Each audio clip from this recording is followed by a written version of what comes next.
Assalamualaikum warahmatullahi taala wabarakatuh. Salam sejahtera tuan-tuan, puan-puan, penonton dan pendengar Audiosiar Berilmu Berbakti X Datuk Dr. Muati. Hari ini kita kembali ke episod yang kedua. Set kita ni nampak setnya baru. Kita cuba set baru ni tu. Tajuk hari ini kita akan mengupas tentang uni pertama permulaan di atas garisan kesinambungan. Uni pertama permulaan di atas garisan kesinambungan. Kita akan cuba habiskan hari ini insya-Allah dalam 30 minit.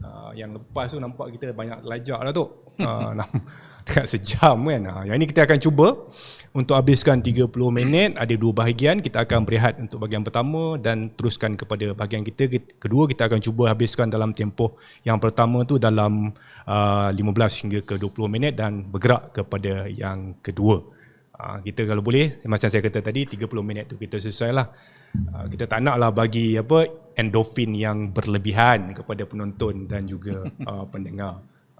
Kenalah kita ciptakan sedikit ketagihan kepada yang pendengar dan juga yang menonton. Baik, tajuknya adalah uni pertama, macam saya kata tadi, permulaan di atas garisan kesinambungan. Tajuk ni saya bincang dengan Datuk yang sebelum ni, episod yang pertama, tentang uni pertama. Saya rasa tak semua orang tahu kejutan akronim uni pertama. Okay, itu yang satu bahagiannya. Bahagian keduanya selepas titik dua bertindih itu adalah permulaan di atas garisan kesinambungan. Kenapa diletakkan tajuk itu permulaan di atas garisan kesinambungan? Kerana uni pertama ini dia menandakan sesuatu permulaan. Tetapi tidaklah dia wujud dengan tidak ada sejarah ataupun kenapa dia wujud ataupun tidak ada latar di belakangnya. Itu yang dikatakan sebagai garisan kesinambungan tu. Ya. Inspirasi ni sebenarnya saya ambil dalam kelas tu. Inspirasinya adalah yang dulu kan masa saya belajar dengan Datuk tu, bila debat itu bermula, debat bermula apabila ada titik exigency point, titik desakan di atas garisan kesinambungan. Dia ada masa latar belakang dan juga latar depannya. Baik, Datuk. Saya pun tak nak memanjangkan definisi ini. Saya pun tak ada keinginan untuk bagi tahu tentang latar sejarahnya, kronologi dan pergi susur masanya. Saya nak serahkan semuanya kepada Datuk. Baik, Datuk. Mungkin Datuk yang di awalnya boleh ceritakan sedikit tentang uni pertama dan yang sebelum uni pertama tu secara ringkas. Baik, Assalamualaikum warahmatullahi wabarakatuh. Salam sejahtera semua yang mengikuti podcast ini. Unik ya, akronim uni pertama. Uni pertama. Kali pertama saya lihat perkataan ini ialah pada Julai 1980. Masa saya masuk UPM lah, bulan Julai 1980 itu. Di dinding bas, van, Land Rover dan juga di beg yang diberikan kepada pelajar baru tu masa minggu orientasi itu ada ditulis uni pertama. Uni pertama artinya akronim daripada Universiti Pertanian Malaysia. Terjawab. Itu yang uni pertama, Universiti Pertanian Malaysia. Dan lebih menyebabkan saya ingat lagi sebab minggu orientasi itu pada penghujung minggu tu saya kena menari boria. Okay. di atas pentas dalam Dewan Besar. Budak-budak daripada utara, Kedah, Penang dikumpulkan dan disuruh kami buat boria. Jadi terpaksalah menari boria.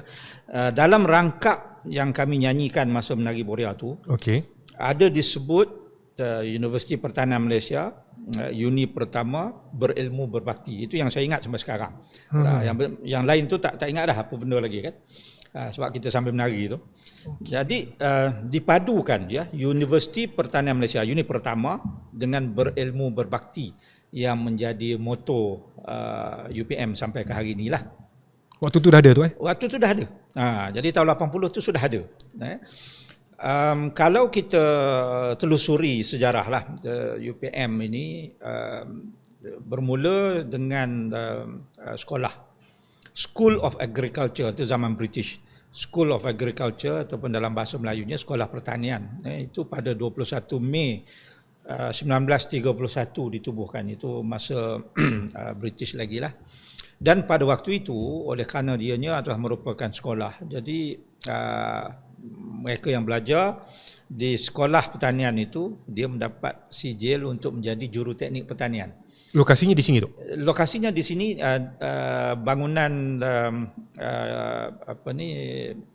ekologi tu.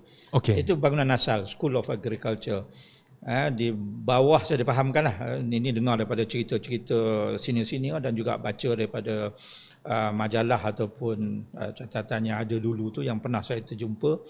Tingkat bawah tu tempat kuliah mereka dan dia tempat tinggal di atas. Student pun tak ramai, dalam barangkali dalam 30-40 orang begitu saja. Jadi dilahirkan pada waktu itu daripada School of Agriculture ni ialah juruteknik pertanian. Dan pertanian memang merupakan aktiviti utama Malaysia lah, masyarakat Malaysia pada waktu itu. Jadi pada waktu itu lagi sudah dilatih graduan ataupun lepasan sekolah ini untuk berbakti kepada masyarakat. Sangat hampir mereka itu dengan masyarakat, kerana masyarakat pada waktu itu adalah masyarakat tani, ya, agraria. Kemudian selepas Perang Dunia yang kedua, Perang Dunia yang kedua tamat tahun 45, apabila British kembali selepas daripada tamatnya Perang Dunia Kedua itu, dirasakan peranan School of Agriculture ni perlu dibesarkan lagi, dan apabila pertanian semakin digiatkan secara lebih tersusun, maka kerajaan pada waktu itu merasakan perlunya bukan hanya dilatih juruteknik, ya, tetapi barangkali ke peringkat penolong pegawai pertanian, agri assistant dan sebagainya. Jadi oleh kerana itu naik taraf lah School of Agriculture itu pada 23 hari bulan Jun tahun 1947 menjadi College of Agriculture. Jadi daripada school dah jadi college, ya, College of Agriculture.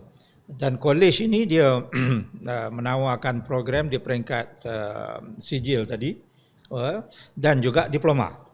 Jadi maknanya sekarang ni dah naik taraf lagi dah ada diploma. Datuk, sebelum tu, juruteknik pertanian tu apa kerja tu? Juruteknik pertanian ni dia man on the field lah. Dia pergi jumpa dengan petani-petani dan tunjuk ajar macam mana cara nak buat dan sebagainya. Bukan berkaitan dengan mesin tak ke macam mana? Tak semestinya mesin saja. Okey. Tapi bila datang diploma pertanian itu separat ikhtisas.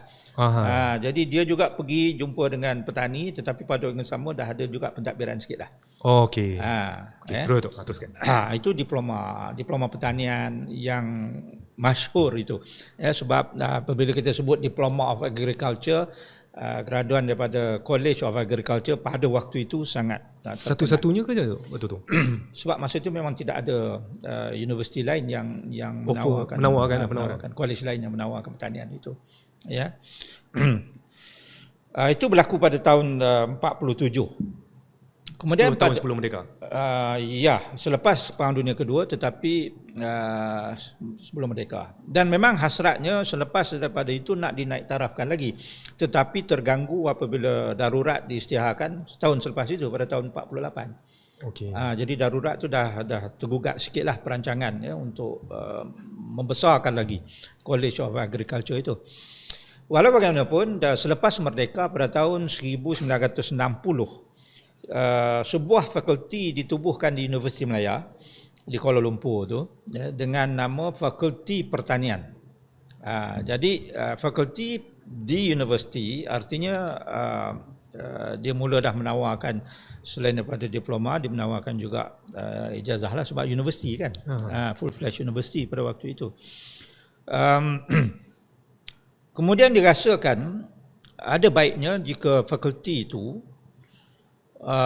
dinaik taraf, digabungkan dengan College Pertanian tadi, College of Agriculture, untuk membentuk sebuah universiti yang khusus memfokus kepada pertanian. Oh, maknanya sebelum tu kita tak ada hubungan dengan fakulti tu lah, tidak ada kontak. Memang berasingan tu. Berasingan lah dia di Universiti Melaya, yang ini di college ya, di Lembah Serdang ini. Jadi kemudiannya digabungkan dan terbentuklah, saya ringkaskanlah ceritanya, terbentuklah Universiti Pertanian Malaysia pada 29 Oktober tahun 1971. Jadi Universiti Melaya Fakulti Pertanian sana berpindahlah ke Lembah Serdang ini. Dan College of Agriculture tadi, College Pertanian tadi pun naik taraflah dengan gabungan itu menjadi Universiti Pertanian. Pada waktu itu. Jadi Universiti Pertanian waktu itu kita diploma dulu. Tahun 73 kalau tak salah saya barulah mulanya bachelor, dan kemudian mereka ini bergraduat. Graduan pertama tu tahun 1977. 4 tahun kemudian lah sebab bachelor kan. Tapi diploma tadi tu kan berterusan. Berterusan sampai tahun saya masuk pun saya masuk diploma pertanian sebenarnya. Diploma pertanian. Jadi bermula daripada itulah yang bermulanya uni pertama tadi kan, Universiti Pertanian Malaysia. 1971.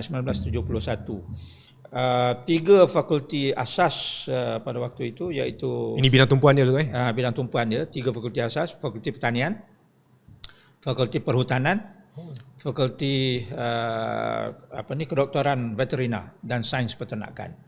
So ini 3 yang paling asas. Paling asas yang kita bermula daripada situ. Ya. Kalau tak salah saya dalam rekod yang kita ada, pelajar pun tak berapa ramai masa itu. Berapa tu? Dalam 1,500 pelajar gitu. Untuk ketiga-tiga program ni? Ya. Jadi tak berapa ramai. Tapi kemudian itu berpecah lagi lah. Banyak lagi fakulti-fakulti yang baru ditubuhkan. Umpamanya Fakulti Sains. Kemudian datangnya Kejuruteraan Pertanian. Kemudian ekonomi pertanian, ekonomi sumber, perniagaan tani. Antara yang awal itu kemudian datang. Ya. Pendidikan, sebab kita melatih guru sains pertanian. Jadi pendidikan sains pertanian. Oh, waktu tu maksudnya memang fokus tu Fokus pertanian ni je. Pertanian saja. Jadi masa tahun 80 saya masuk tu pun, ya, kalau tak salah saya, yang seangkatan dengan saya itu dalam bidang pertanian lah, saya rasa dalam 100 orang aja. Guru? No, yang pertanian. Okay. Diploma pertanian. Diploma pertanian ni. 100 lebih gitu. Tapi masa itu UPM ini unik kerana kita masuk diploma dengan SPM lah kan. Kalau kita cemerlang tahun 1, kemudian kita ditawarkan untuk kenaikan khas. Fast track. Kalau sekarang dipanggil fast track, kalau dulu dia kata promotion. So masuk tahun 1, saya masuk tahun 1 tu tahun 80. UPM saja, universiti lain tak ada. Specialnya UPM ini. Cemerlang tahun 1 maknanya CGPA pada waktu itu daripada 4 tu kalau kita dapat, kalau sekarang ni equivalent lah 3 poin ke atas. Waktu sistem apa tu? Macam mana sistem ni? Dia 4? Dulu ada A+. Okay. Nak dapat A+ memang sangat-sangat susah. Kalau kita miss 1-2 kelas, tak cium lah bau A+-nya. Okay, balik cerita tu ni. Jadi kalau kita cemerlang pada waktu itu, kita ditawarkan untuk terus tahun depannya masuk tahun 1 degree bachelor. Jadi tak payah complete 3 tahun diploma. Sebab ada orang yang dia complete, dia selesaikan 3 tahun diploma, kemudian disambung ijazah lagi 3 tahun. Oh, tertibnya macam tu lah tu. Tertibnya begitu. Tetapi yang promotion ni tahun 1 dah cemerlang kan, terus masuk tahun 1 ijazah lagi 4 tahun. Jadi maknanya dia untung 1 tahun. Dia jimat 1 tahun. Kalau 3 tahun jadi 6. Tapi ini 1 tahun campur dengan 4 tahun jadi 5 sahaja. Maksud tu dah pakai bachelor atau ijazah tu? UPM sejak dari dulu ya, kita guna bachelor. Kita tak sebut ijazah ataupun sarjana muda. Kita dari dulu bachelor Sains Pertanian. Sampai hari ni? Saya tak ada kot. Sampai hari ni. Kita saja tak? Kita saja. UPM ni memang unik, luar biasa. Jadi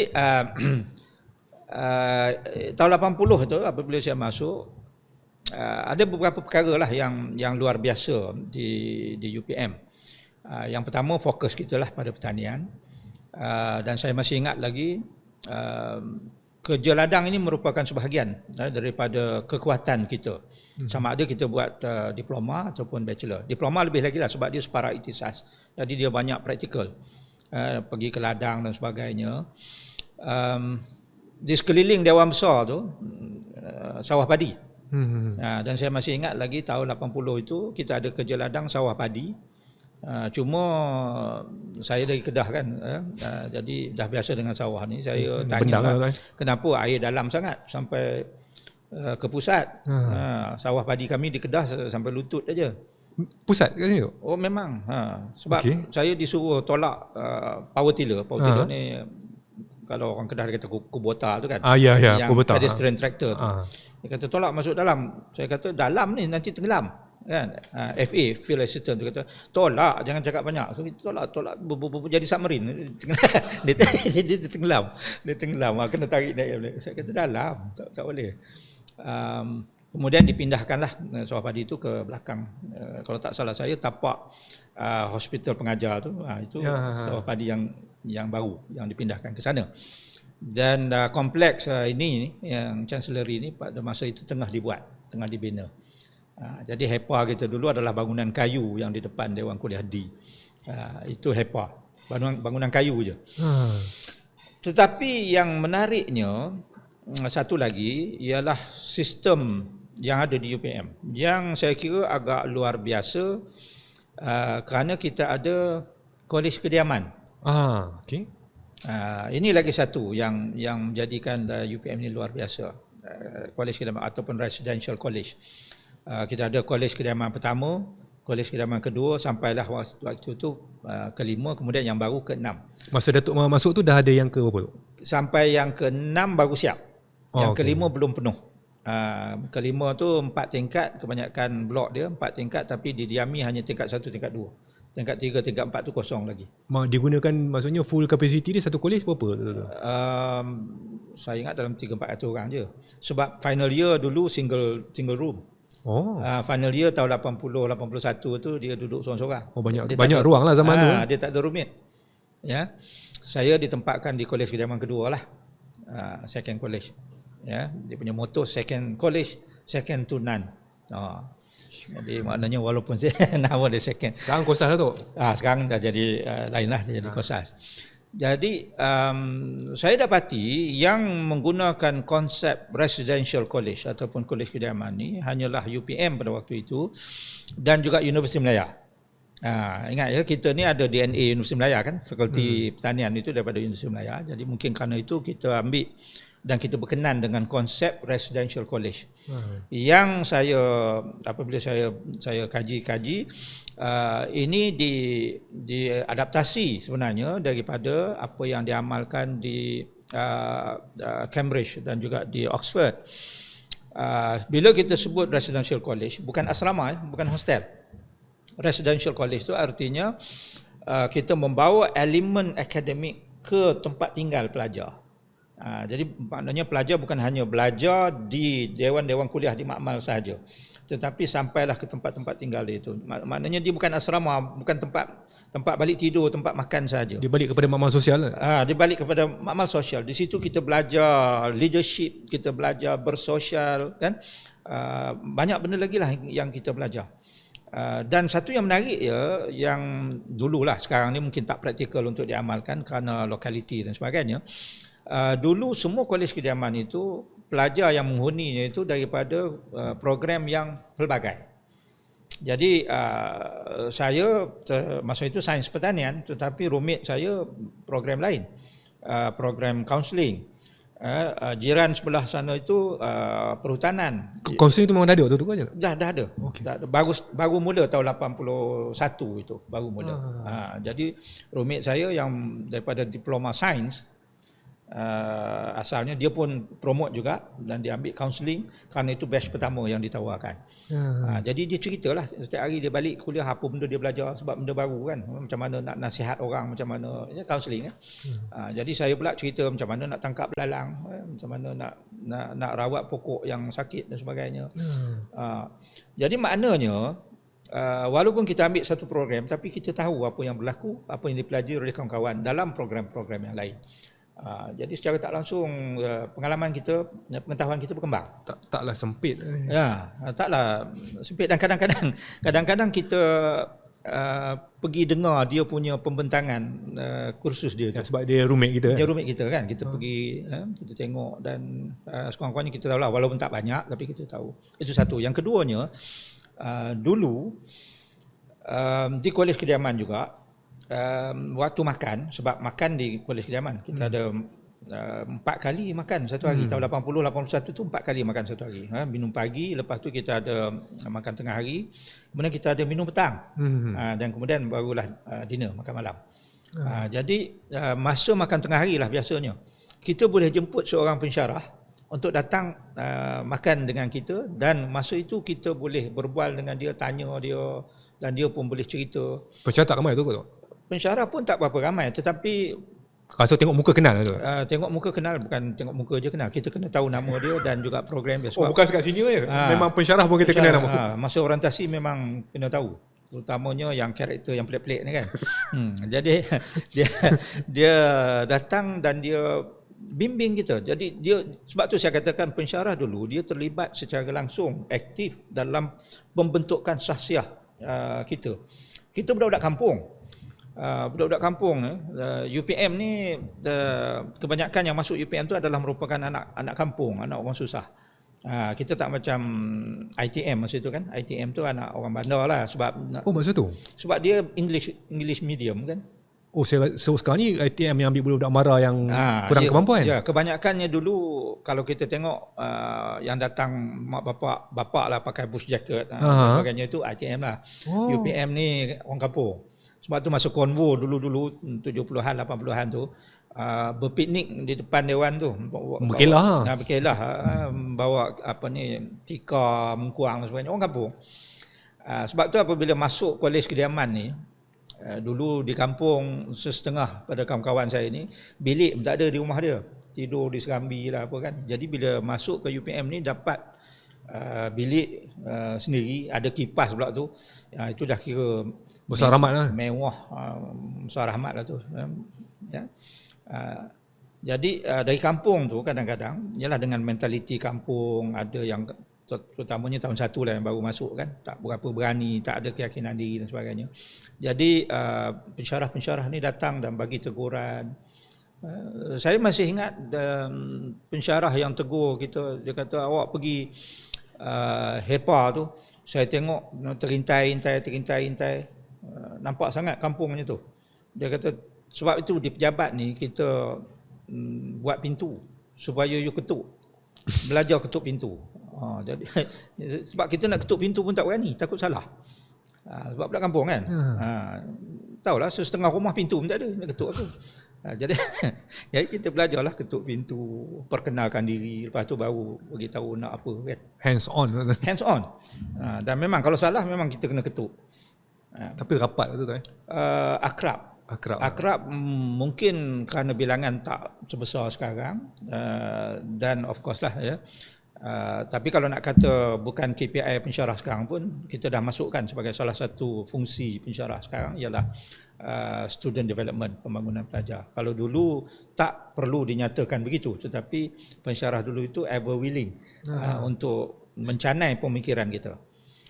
Dan kita diberi sokongan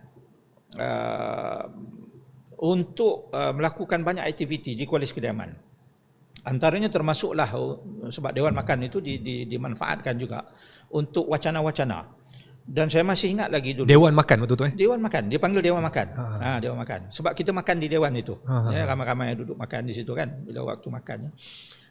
Lepas makan malam kita boleh buat aktiviti. Maksudnya makan percuma tu Dewan Makan ni? Dia tak percuma sebab dia ditolak daripada maksud tapi kita boleh ambil bukan sekarang lah berbayar di kaunter. Tak. Sebab dia tolak daripada beasiswa ataupun derma siswa yang kita dapat ataupun loan yang kita dapat. Jadi apabila duit itu masuk ke bendahari, dia tolak dulu. Yang balance tu saja yang dibagi kepada kita untuk duit poket lah. Ada yang beli typewriter. Dulu tak adalah handphone ni semua, kita pakai mesin typewriter. Boleh kata setiap pelajar ada typewriter untuk buat assignment.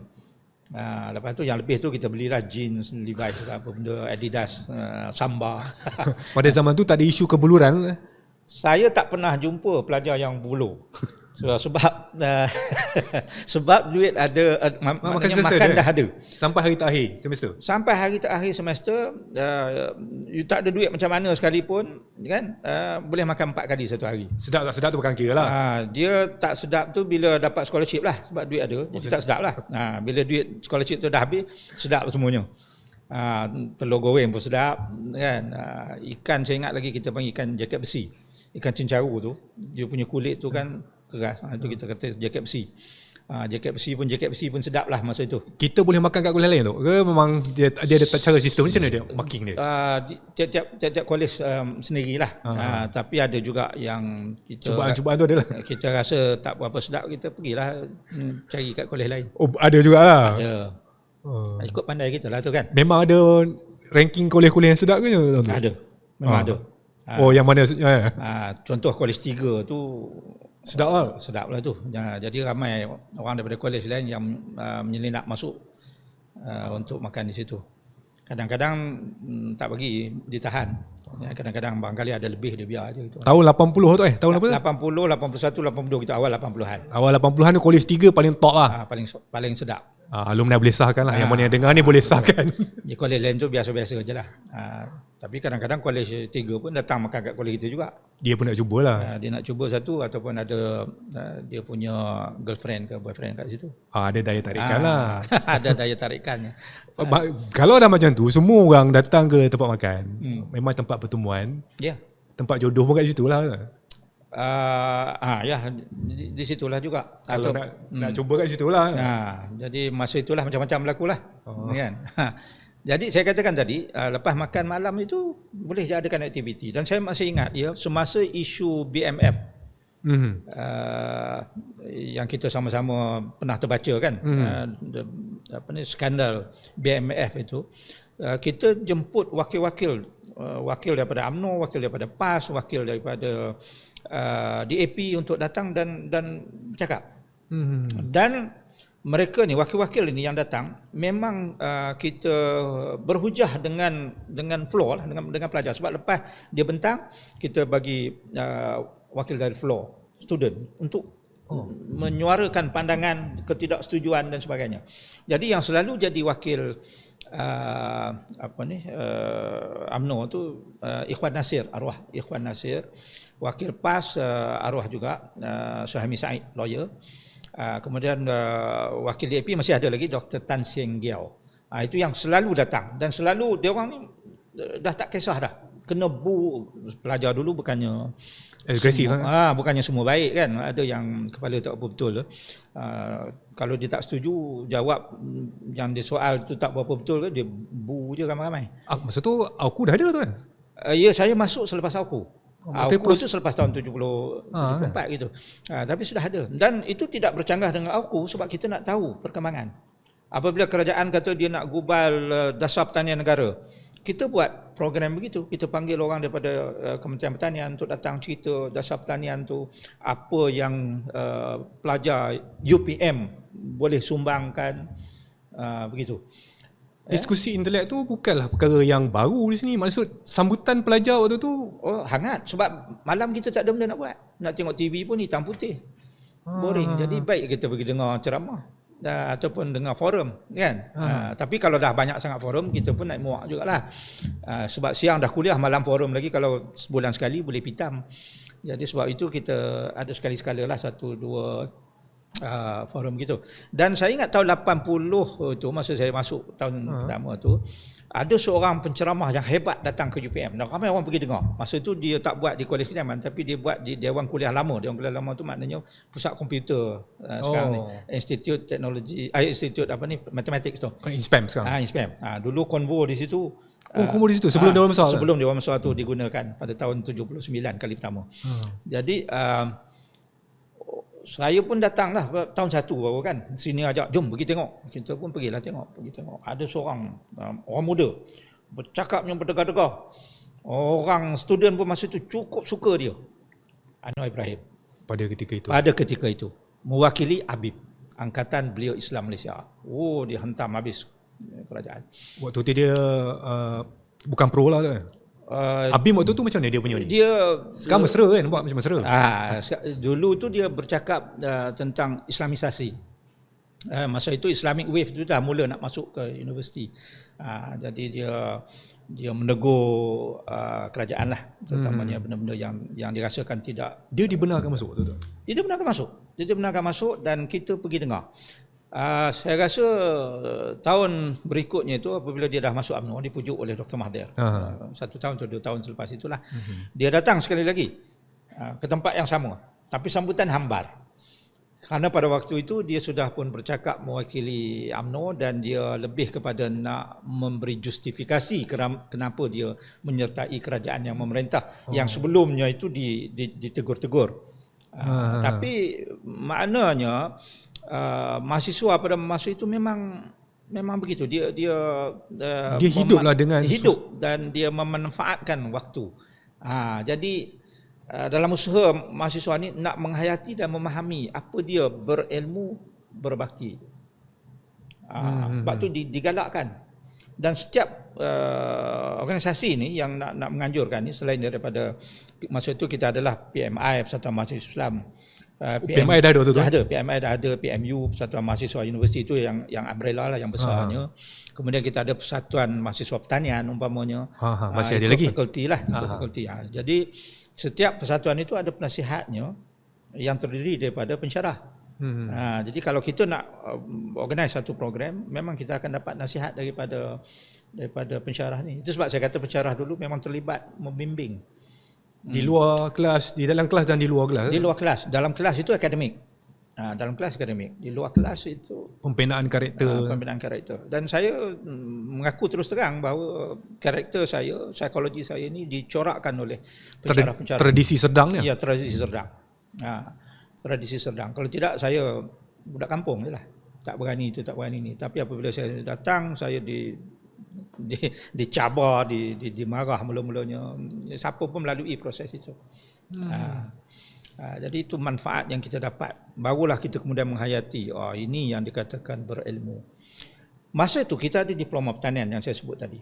Diploma pertanian, diploma pembangunan manusia. Ya. Maksud saya ni, macam fakulti pertanian waktu tu dia satu kos tunggal, program tunggal ke tu? Masa itu je. Program satu fakulti program tunggal. Masa itu diploma pertanian. Ada juga satu lagi program, diploma sains rumah tangga, yang kemudiannya pergi ke fakulti ekologi itu kan. Jadi itu dulu asalnya itu di fakulti pertanian. Dia orang belajar menjahit, belajar masak apa semua itulah. Jadi yang pertanian ni begitu juga dengan kemudiannya pembangunan manusia, diploma. Salah satu aktiviti dia disebut aktiviti pengembangan. Aktiviti pengembangan ni setiap minggu dia kena sekali pergi ke kampung-kampung angkat, kampung pengembangan. Belajar macam mana cara nak membawa inovasi daripada universiti ni kepada orang kampung. Sebab orang kampung ni kadang-kadang dia amalan dia dah lama, jadi dia rasa dia dah pandai kan. Dia tak mau menerima apa lagi daripada pelajar-pelajar. Jadi pelajar dilatih untuk bercakap, ambil cabaran itu, bercakap kepada orang kampung ramai-ramai. Dan kita ajar macam mana nak bercakap dengan orang kampung supaya orang kampung tak rasa marah, tak rasa kita nak tunjuk pandai dan sebagainya. Jadi ini yang dikatakan sebagai berbakti itu, nak berbakti kepada orang kampung.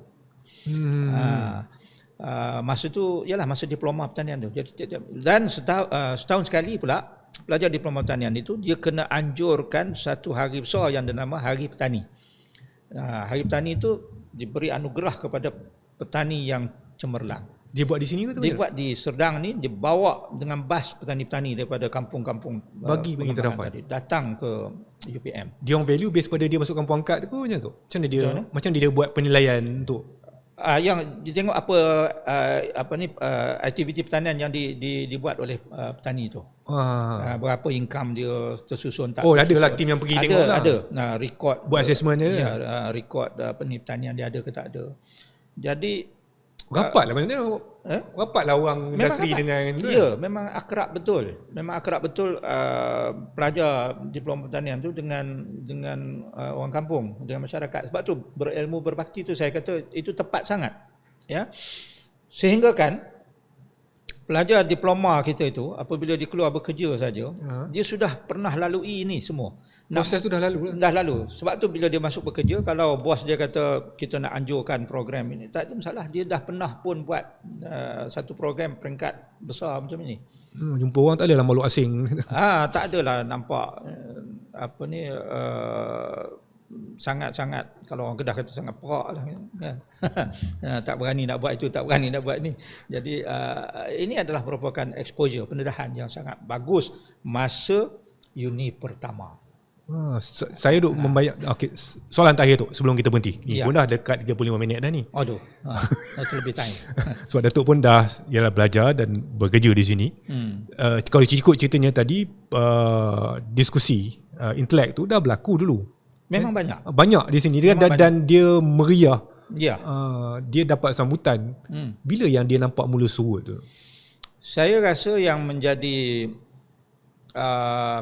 barangkali penghambat ya kepada aktiviti ini, yang menyebabkan aktiviti-aktiviti begini semakin hambar itu apabila semakin banyak media-media baru ini Yang mencuri masa dia orang lah. yang mencuri masa dan pelajar seolah-olah tidak memerlukan wacana-wacana sedemikian lagi, sebab maklumat dia boleh dapat banyak daripada media lain, media alternatif. Jadi apabila sudah ada smartphone, sudah ada internet dan sebagainya, orang dah boleh mengikuti forum di internet. Jadi penganjuran wacana sedemikian itu sudah menjadi tidak popular lagi. Datuk rasa memadai dengan internet tu? Ataupun kita Sudah, masih perlu kepada yang... Sudah pasti bagi pandangan saya lah, itu tidak memadai. Satu, yang keduanya berapa ramai yang mengikuti program sedemikian. Dan satu perkara saya nak sebut dulu ya, dari Serdang ni kalau kita nak pergi ke Kuala Lumpur, kita kena tunggu bas, masa tu bas Tongfong lah, 107 nombor dia. Kami selalu sebut Tongfong Flight 107. Kena tunggu di depan kantin itu. Di mana tu? Depan Kolej Mat Rashid tu. Okey, masih jalan ni lah, jalan besar ni. Jalan besar tu. Ini jalan main road apa dulu tu? Ya. Nah, jadi kat situlah kita tunggu. Depan kantin. Kantin sampai sekarang pun ada kan kantin tu. Tunggu bas di situ. Park View tu kantin ke tu? Ke belah kolej lah kantinnya? Nah, sebelah sini lah. Yang Park View ni? Ya. Oh, untuk kantin lama? Itu kantin lama, asal daripada situ. Jadi kita tunggu di situ. Menunggunya saja dah 1 jam. Apabila bas tu datang, kita naik bas itu 1 jam baru sampai ke Pudu Raya. Jadi maknanya pergi ke Kuala Lumpur ni bukanlah satu benda yang menyeronokkan. Kan? Azab tu. Azab. Dengan bas yang tak ada aircon lagi, lepas itu bas itu akan masuk Sedang Baru dulu, Seri Kembangan. Oh, tak terus pergi. Tak terus. Lepas itu dia masuk pusing Sungai Besi, bukan Sungai Besi dulu. Sungai Besi dulu. Lepas itu sampailah ke Salak South, kemudian tu barulah sampai ke Pudu Raya. Lalu Pudu Jail tu. Kemudian baru sampai Pudu Raya. Jadi bila sampai lepas 1 jam tu dengan pusing sana pusing sini, sampai ke Pudu Raya saja kita dah separuh sedar. Dah tak serupa manusia dah lah. Tapi apa keperluan nak ke sana tu? Kadang yang mendesak sangat lah tu. Yang mendesak sangat untuk beli typewriter. Okay. Untuk tengok wayang. Memang tak ada di Serdang lah. Yang tak ada sedang wayang kadang kita bertengok kan. Untuk menghilangkan stres lah. Healing Atau nak beli jeans ke apa ke. Yang memang tak ada kat Serdang lah. Tak ada lah. Itu di Taman Kompleks. Tempat kita pot kita lah dulu. Yang ada girlfriend akan bawa pergi jauh sikit, Ampak. Kalau pertama komplek nanti jumpa kawan ramai leceh. Jadi itu yang aktiviti kita pada waktu itu. Sebab tu saya katakan kan tidak menarik kalau nak keluar itu. Azab kan azab. Jadi daripada nak keluar begitu 2 jam tersiksa, lebih baiklah hujung minggu kita berada dalam kampus. So bila berada dalam kampus, apa nak diisi? Kalau Sabtu Ahad. Ya, dulu Sabtu tu half day kita berkuliah. Tapi separuh hari lagi tu tak tahu nak buat apa. Hari Ahad, hari Minggu tak tahu nak buat apa. Baiklah kita anjurkan forum. Ada juga kita boleh pergi dengar kan. Bila saya menang pilihan raya tu, kita ambil alih daripada yang so-called group surau ni lah. Islami lah. Jadi kita kata kita pun dah letih nak forum sangat banyak-banyak. Kita selang-seli dengan pertunjukan kebudayaan dan saya masih ingatlah saya in charge kebudayaan masa itu. Kita jemput artis DJ Dave datang nyanyi di Dewan Besar. Penuh Dewan Besar tu sebab hujung minggu tak ada mana nak pergi. DJ Dave pun DJ Dave. Waktu tu Dewan Besar dah ada tu. Daripada Inspan dah ke Dewan Besar. Dah. Tahun 80 tu dah mula aktiviti kita kat Dewan Besar. Tu sebab Dewan Besar tu sangat sentimental lah buat saya sebab banyak aktiviti di situ. Masa mula-mula tu kan? Mula-mula lah. Kalau kita tak jemput artis luar sebab dia orang pun malas nak datang kadang-kadang bawa kereta jauh kan. Dia pun sejam lebih kan. Kita buat talent time nyanyi sendirilah. Kita buat pertandingan nyanyi sendiri. Mungkin bulan depan tu kita buat pertandingan deklamasi sajak, pantomim.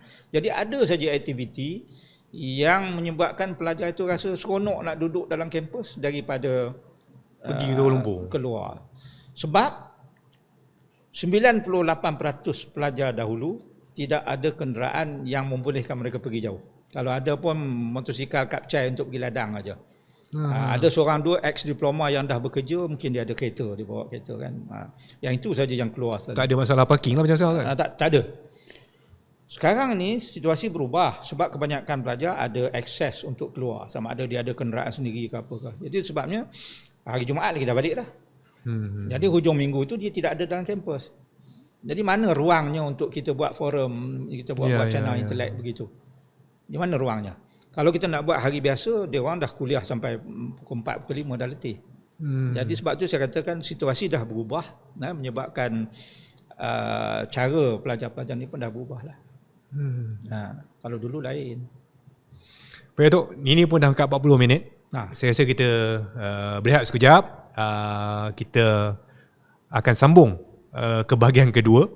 Yang ini lebih berat. Kita akan bincangkan tentang sumbangan Uni Pertama kepada yang Mata Datuk sebut tadi, masyarakat agrarian. Okay, kita berhenti seketika. Okay.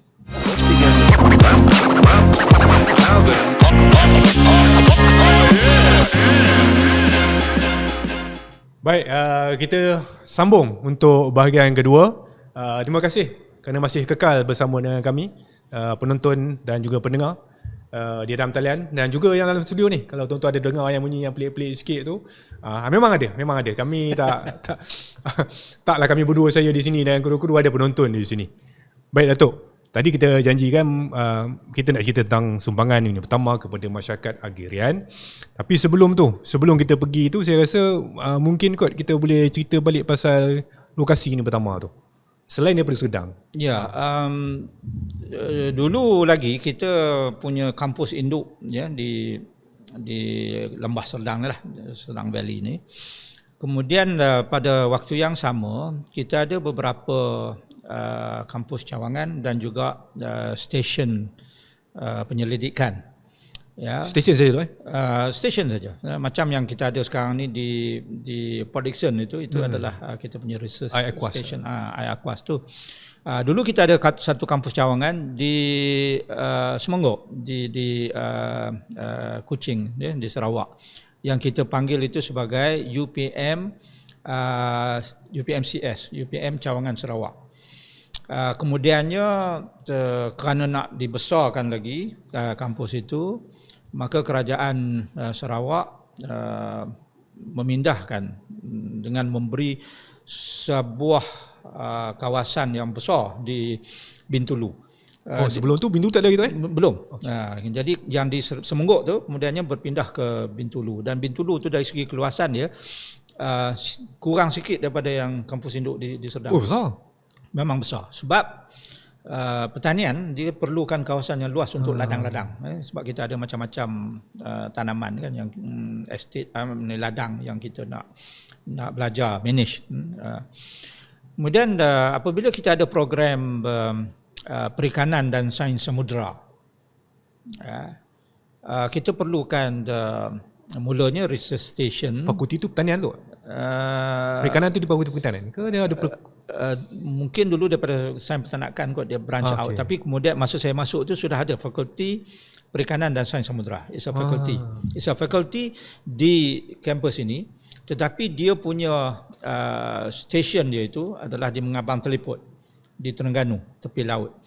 Kemudian makin besar dan saya ingat lagi kawan-kawan yang mengikuti program perikanan sains samudera ni, dia kena station di sana 1 tahun di tepi laut tu. Sebab dia nak belajar sains samudera, fisheries kan, fishing. Dan masa saya mengajar di Mengabang Teleport itu, saya pergi tiap-tiap minggu kerana mereka mengambil kursus wajib pengucapan awam itu. Waktu itu kita dah ada 2 kapal. Unit pertama 1, unit pertama 2.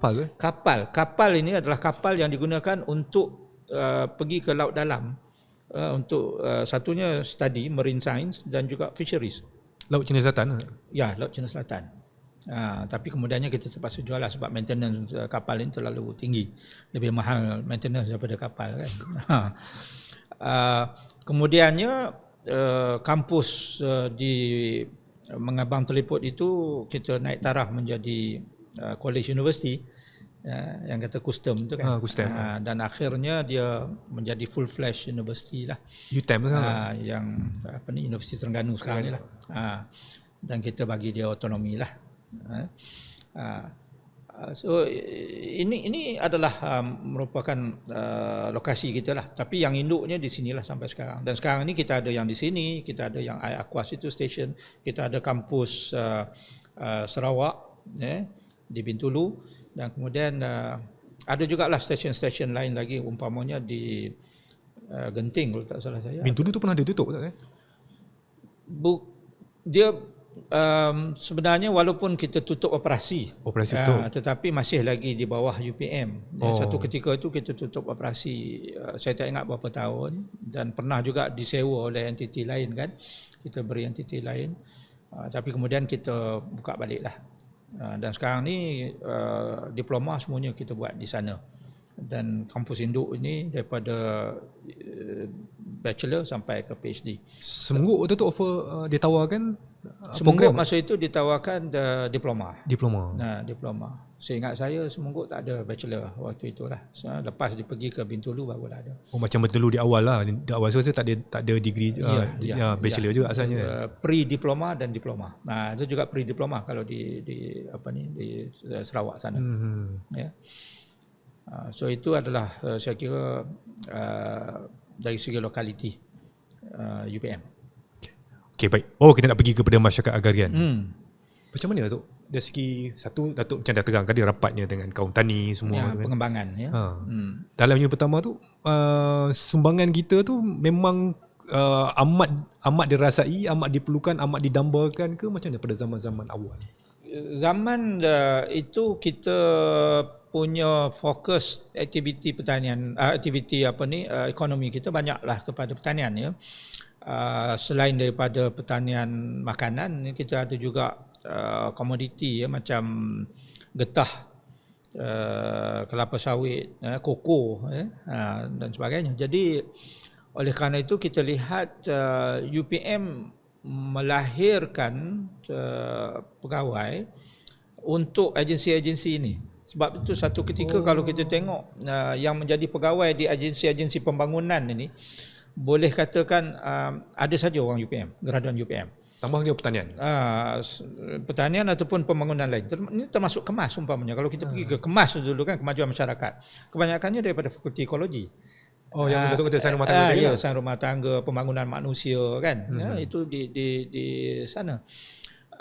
Dan orang UPM masa itu sangat versatile. Ya, kita kata-kata agensi pembangunan itu kita ada. Apatah lagi kalau disebut pembangunan masa itu, saya rasa 80% itu adalah pembangunan pertanian. Mungkin kira masyarakat pada waktu itu lah. Ya, jadi kalau kita sebut umpamanya Mardi, boleh katakan ramai UPM lah. Kan Porim masa itu kan kelapa sawit kan kelapa sawit, lepas tu Nenas, lembaga Nenas itu orang UPM. Lembaga Tembakau Negara UPM masa tu ada lembaga Tembakau Negara. Sekarang ni dah jadi KENAF kan. Kemudian Jabatan Veterina Veterina dah pastilah. Memang tak ada orang lain lah sebab hanya UPM saja yang ada program itu. Sampai hari ini hutan, Jabatan Hutan semua UPM saja sebab kita yang melahirkan rimbawan. Kemudian kalau disebut lagi umpamanya di negeri, umpamanya kalau MADA di Kedah kan, MADA, Muda Area Development Authority, UPM.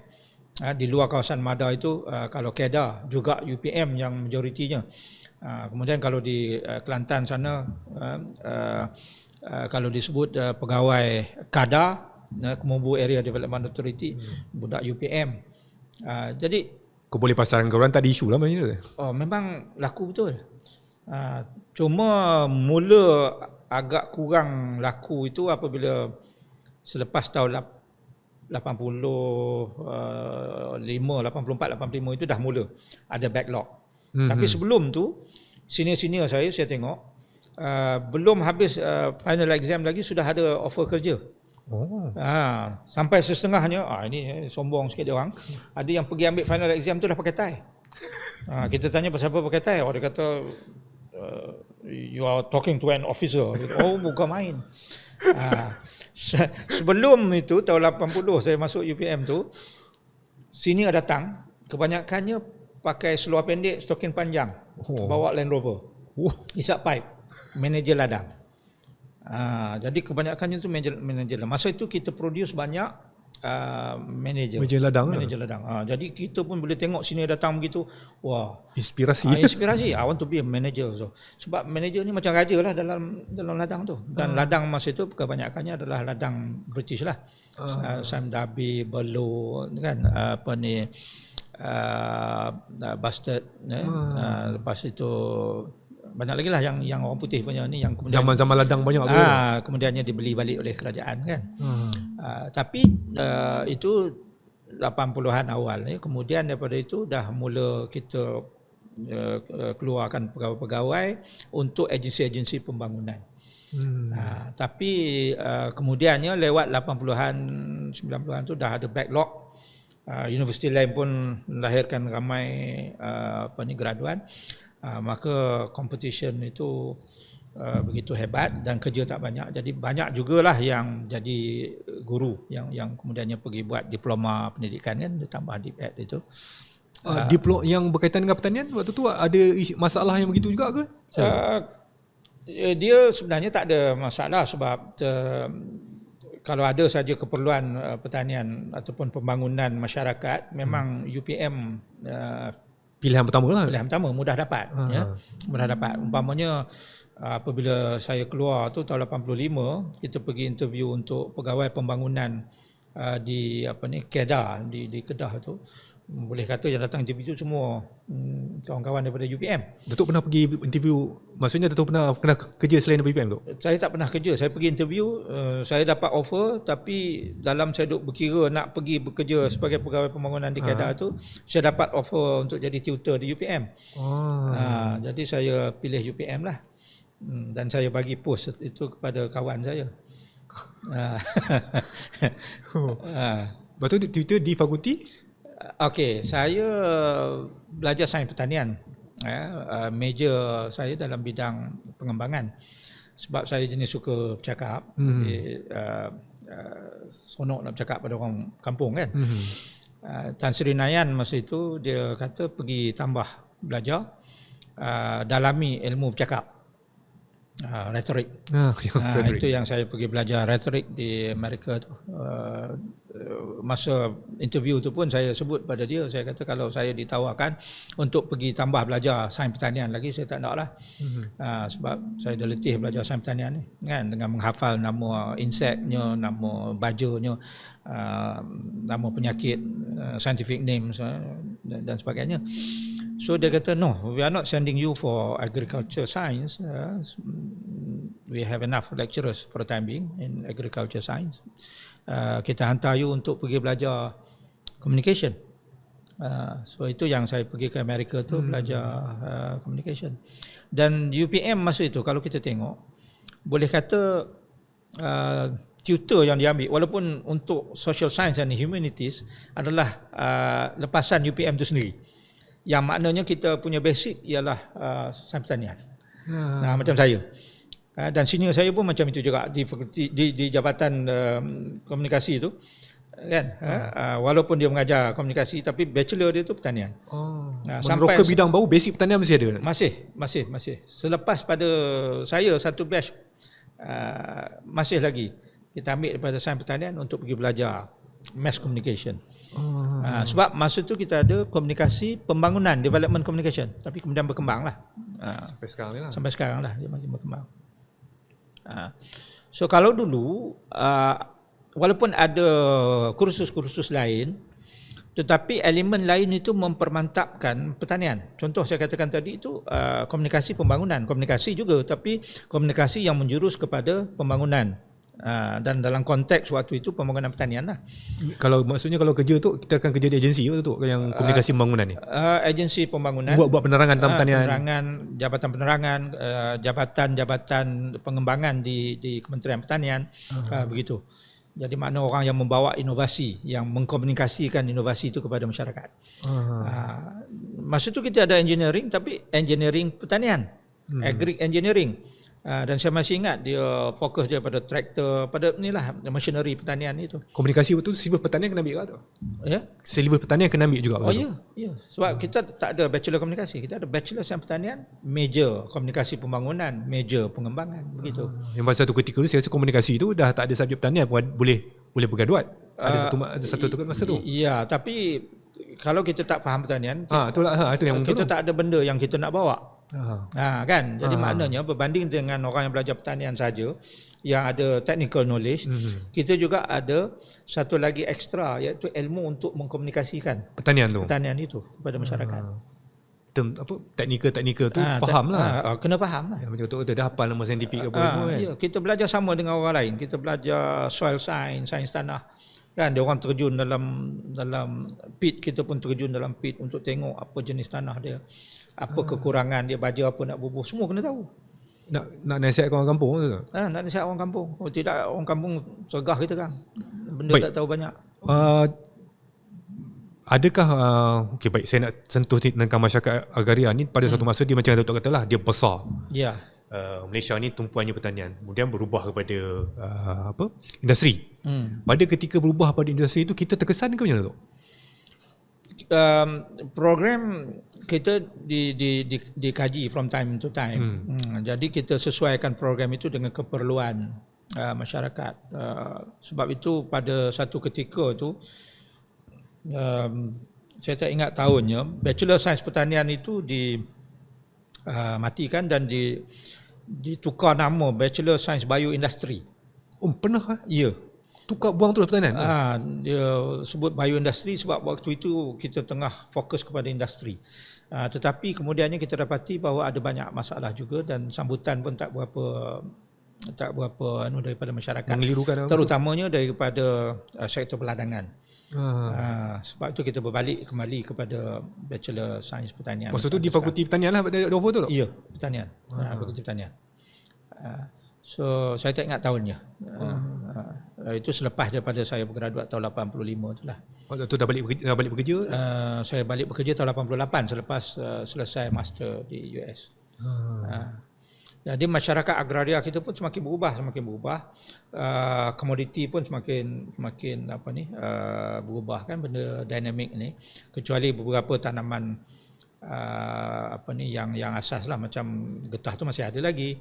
Kelapa sawit masih ada kan, padi masih ada lagi. Saya nak bayang gambaran kita di sini waktu tu, tanah-tanah yang kita ada ni apa tanaman kita yang waktu tu? Yang Datuk kata bendang banyak tadi, sawah banyak. Sawah kita ada ya. Lepas tu kita ada ladang buah-buahan, itu yang hebatnya semua orang nak datang ke UPM sebab duriannya bagus, rambutannya bagus kan. Lokasi sama lah kat Expo tu.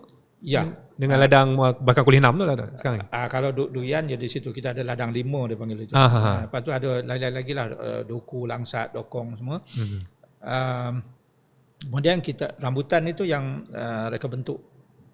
Itu rambutan kita. Kawasan depan tu lah. Dengan Kuala 10-11 itu dulu kawasan rambutan. Besar ada variasi ya. Kita ada varieties rambutan budak sekolah saya tak ingat nama deli jarum emas dia macam-macam yang ada dulu. Kemudian kita juga ada getah. Itu yang kawasan kubur tu. Okey, getah dekat Fakulti Bahasa lah. Itu ada mesin tu mesin saja tu. Di situ saya belajar mesin getah lah. Kemudian kita ada kelapa sawit di kawasan White House sekarang ni. Dekat Padang Golf tu. Ya. Lepas itu kita ada koko juga, tak jauh daripada situ. Kita ada ladang teh. kat mana tu? Kolej 14. Oh, tu ladang teh tu. Teh sebelah kopi. Teh itu dekat parking Kolej 14 tu. Teh dan kopi ada lah di situ. Ada di situ. Kemudian jambu itu yang PKU. Jadi budak Kolej 5 selalu ditangkap mencuri jambu kat situ. Buah-buahan memang banyak. Lepas tu kita ada ornamental. Tanaman hiasan yang kemudiannya jadi horticulture dan reka bentuk. Sekarang reka bentuk, ya, itu bunga-bungaan. Jadi you name it, semua ada dan kita belajar betul-betul. Bukan hanya kita belajar bukan teori sajalah, practical. On top of that, bila cuti, program 4 tahun ya, cuti antara semester tu yang 8 minggu tu, pelajar bachelor pertanian dia kena pergi practical. Tahun 1 praktikalnya dalam kampus, belajar pasal-pasal pertanian ini semua. Tahun 2 attach ke Jabatan Kerajaan. Saya attach ke RISDA di Kedah. Masuk ke kebun, periksa kebun dan sebagainya, tengok macam mana kebun yang bagus tak bagus. Masa tu 4 tahun tu Ya, 4 tahun. Mana bukan 120 lah, lebih kan? Lebih saya tak ingat. Sekarang 120 saya ingat lah. 3 tahun macam tu lah. Lebih 120 lebih. Lepas itu tahun 3 attach di swasta. So saya attach ke ladang tebu di Cuping. Di border. Banyak dia punya praktikal tu. Banyak. Dan dia betul magang, bukan magang, dia kena magang. Dia tak panggil magang, dia panggil latihan praktikal. Latihan praktikal masa cuti. 8 weeks, 8 minggu tu. Jadi kita ada pengalaman dalam kampus tahun 1 kan, tahun 1 nak masuk tahun 2. Kemudian kita ada pengalaman industri di Jabatan Kerajaan, pengurusannya. Kita belajarlah management dan sebagainya, belajar bersosial campur dengan orang kan dalam dunia pekerjaan. Kemudian swasta lain pula orientasinya kan. So saya dengan kawan saya 2 orang, kami berdua dihantar ke ladang tebu Cuping tu. Saya ingat lagi malam curfew, sebab masa itu ada gangguan daripada bandit di Siam, di Thailand. Jadi daripada pukul 6 petang sampai 6 pagi kita tak dibenarkan berada di ladang. Tak boleh merayau lah. Kena duduk dalam rumah, dia bagi rumah. Duduk dalam rumah aja. So pengalaman lah, sebab tu pengalaman-pengalaman ni mematangkan kita lah. Kita belajar bekerja dengan orang, itu yang mustahak. Pendek katanya pada zaman tu, apa saja keperluan masyarakat agraria ni kita sensitif. Kita akan bagi tu. Ya, kita packer, kita belajar. Dari segi masa tu kajian pun ada. Maksudnya adakah kajian kita tu kajian yang terlampau teknikal, kajian yang ada dalam makmal saja, ataupun memang kajian yang mudah-mudah yang memang yang diperlukan oleh masyarakat? Tengok pada bidang major kita. Kalau katakan saya ambil nematologi. Nematologi ni maknanya mengkaji cacing nematod kan, cacing halus yang ada pada akar pokok. Katalah pokok tebu. Jadi mungkin kajian saya itu dalam makmal. Dan mungkin ke ladang tebu lah di Cuping tu untuk ambil sampel dan sebagainya kan, dan try ubat dia apa ke. So ada makmal, ada di lapangan.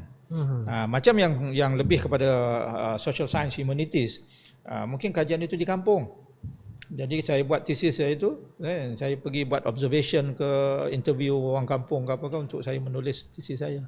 Macam mana masyarakat agraria berinteraksi, behavior, apa jenis maklumat yang dia mahu, sumber maklumat dia dapat daripada mana, kan? Siapa yang dia percaya?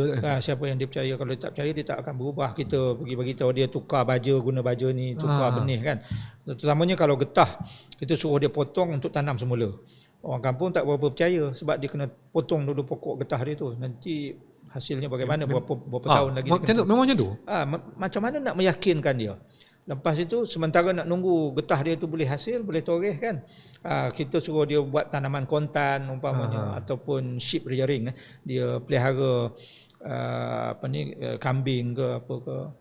So nak meyakinkan dia tu bagaimana? Dia boleh hidup dengan lepas pokok getah kena tebang, kena cantas. Ya. Berapa lama sebenarnya kalau nak naik balik tu? Yang boleh ambil hasil balik selepas kita potong? Saya tak ingat, dia bergantung pada variety getah tu lah. Ada pula ke? Getah tu nak kena besar baru boleh buka tapak torehan dia balik. Ini kena tanya orang Fakulti Pertanian lah, nanti saya jawab salah kan. Orang Fakulti Pertanian marah saya pula. Saya tak berapa ingat dah. Tapi maknanya demikianlah akrabnya kita di Uni Pertama, Universiti Pertanian Malaysia pada waktu itu dengan masyarakat agraria itu. Satu jenama yang sangat dipercayai zaman tu untuk masyarakat agraria. Betul, mereka yakin. Tapi saya dengarlah ini kesian berlaku apabila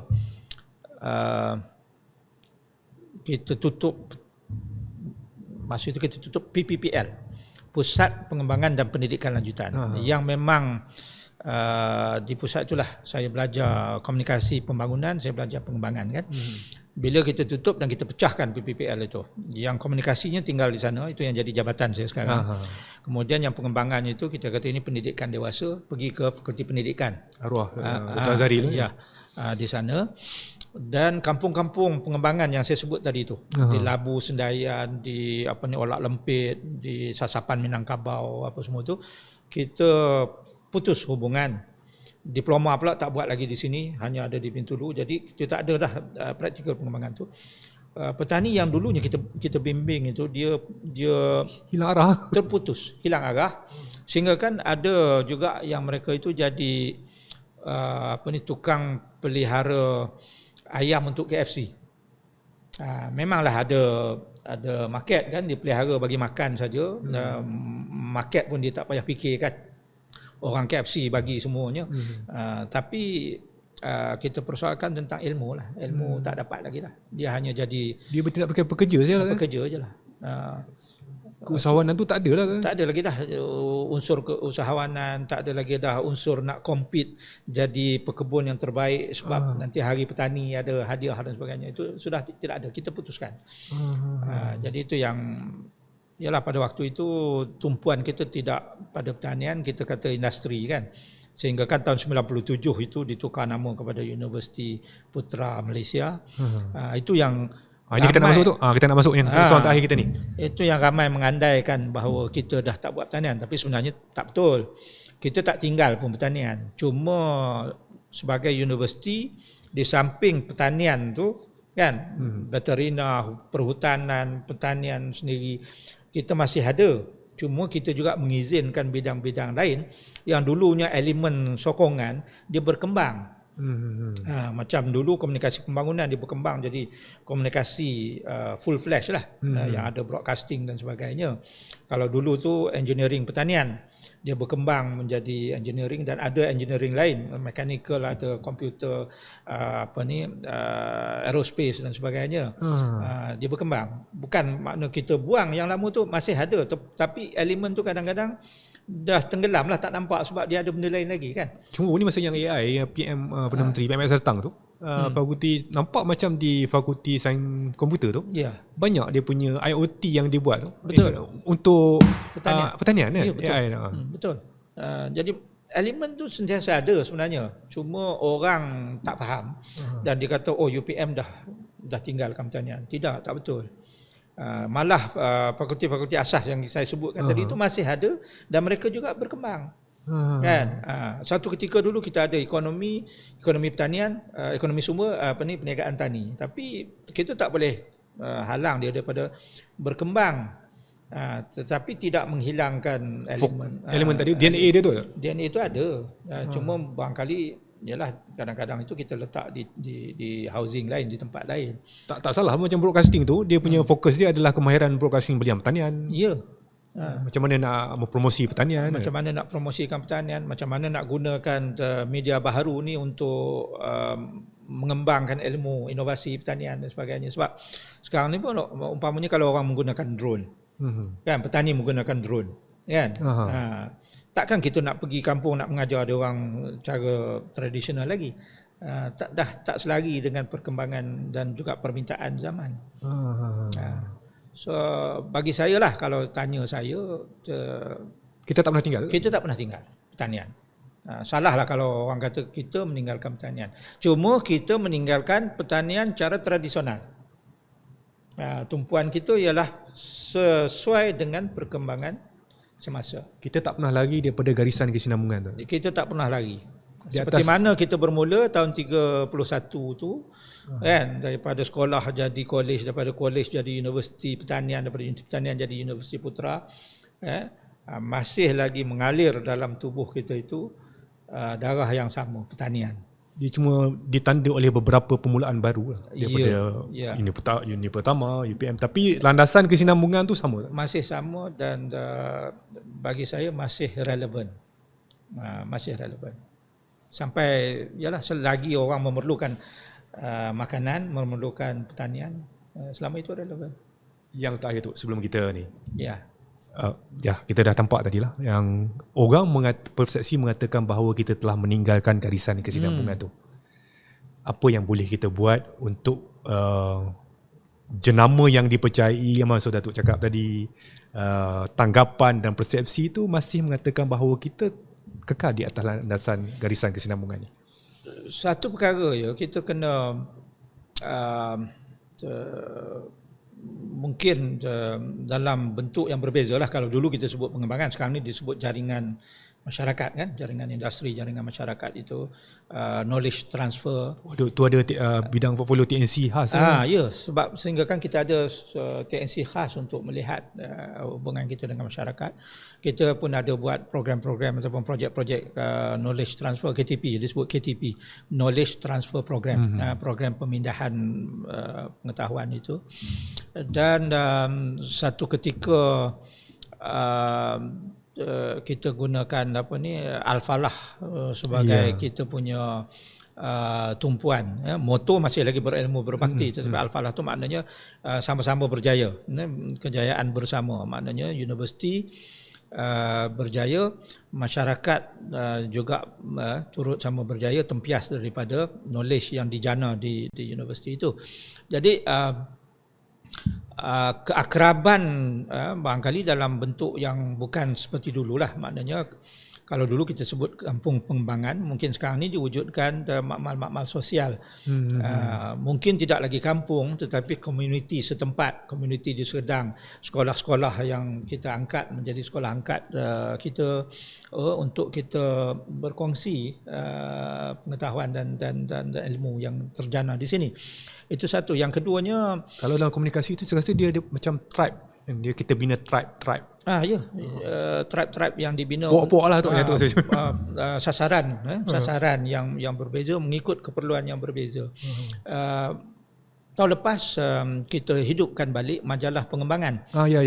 Sebab satu ketika dulu kita ada majalah pengembangan. Majalah pengembangan ini adalah merupakan bahan rujukan, bahan bacaan yang sangat mustahak bagi pegawai-pegawai pengembangan yang nak pergi mengembangkan ilmu kepada orang kampung itu. Jadi dia menunggu-nunggu, kan. Kemudian apabila saya katakan tadi dengan pemecahan PPPL itu, majalah itu terhenti.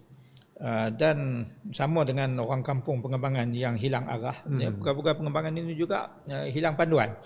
Tetapi tahun lepas apabila kita mula hidupkan balik, tentulah dengan artikel yang bernafas baharu, dan pegawai pengembangan pun orientasinya orientasi baharu, tidak pertanian tradisional lagi. Sambutan sangat bagus, dan mereka memang mengharapkan. Saya dipahamkan isu pertama tu dah habis diedarkan. Sekarang ni tengah menyediakan isu yang kedua. Jadi ini caranya untuk kita kembali memanfaatkan ilmu kita itu kepada masyarakat lah. Jadi tidaklah terasing universiti dengan masyarakat. Kita berbalik kepada berilmu, berbakti kita tadi. Kembalilah pada yang true north sekarang ni. That should be our true north lah. Itulah pedoman kita yang tak sepatutnya berubah. Berilmu berbakti. Tahun 80 dah ada tu, kan? Tahun 80. Siapa yang boleh sebelum bila tu, kan? Ada rekod? Tidak diketahui. Sebab saya cari juga masa saya di PSPK tu, saya cuba cari balik siapa yang memulakan. diketahui dengan pasti. Masyarakat kita memang ada masalah tu, dia bukan dokumentasi. Itu bukan UPM sajalah. Masyarakat kita lah, kita tak ada tulis kan siapa punya mesyuarat mana yang luluskan. Mungkin juga itu buah fikir daripada Serdang Mafia. Itu boleh satu tajuk tu. Jadi mungkin Serdang Mafia yang melahirkan konsep with knowledge we serve, berilmu berbakti itu. Sebab itu menjadi, kalau kita kaji Serdang Mafia, itulah yang mereka buat dulu. Baik. Saya cakap yang tu insyaAllah kita ada satu topik khas kita akan cuba buat. Baik Datuk, kita dah, saya rasa sejam lebih Datuk. Sejam lebih lah. Gagal juga nampak kitanya, nampak penonton, pendengar dapat jugalah endorfin yang berlebihan pada petang ini. Penonton di studio pun masih kekal. Saya rasa tak ada apa lagi untuk ni. Nampak kita dah mengupas kesimpulan yang boleh kita buat di atas tajuk ini pertama, permulaan di atas garisan kesinambungan. Kita dah ceritakan tentang peranan unit pertama, bagaimana dia tertubuh, berdiri, menyumbang dan memberikan manfaat pada masyarakat. Dan kita hingga ke hujungnya, macam saya bincang yang kita telah sebut dengan Datuk tadi, kita tidak pernah lari daripada garisan kesinambungan tu. Kita cuma ada beberapa titik permulaan di atas garisan kesinambungan yang sama. Baik, untuk itu saya rasa cukup setakat ini. Kita akan jumpa lagi InsyaAllah dengan topik-topik yang lebih segar. Datuk ada lagi bersama dengan kita insyaAllah. Kalau ada siapa yang ada permintaan ataupun keinginan yang khusus, tajuk-tajuk yang nak Datuk bincangkan bersama dengan, ataupun nak tambah lagi seorang panel bersama dengan Datuk, mohon untuk nyatakan dalam ruang komen, sama ada di Facebook ataupun di YouTube kita. Kita akan cuba untuk menyantuni dan meraihkan permintaan tuan-tuan itu. Baik, dengan itu, Assalamualaikum warahmatullahi wabarakatuh. Sampai jumpa lagi. Oh,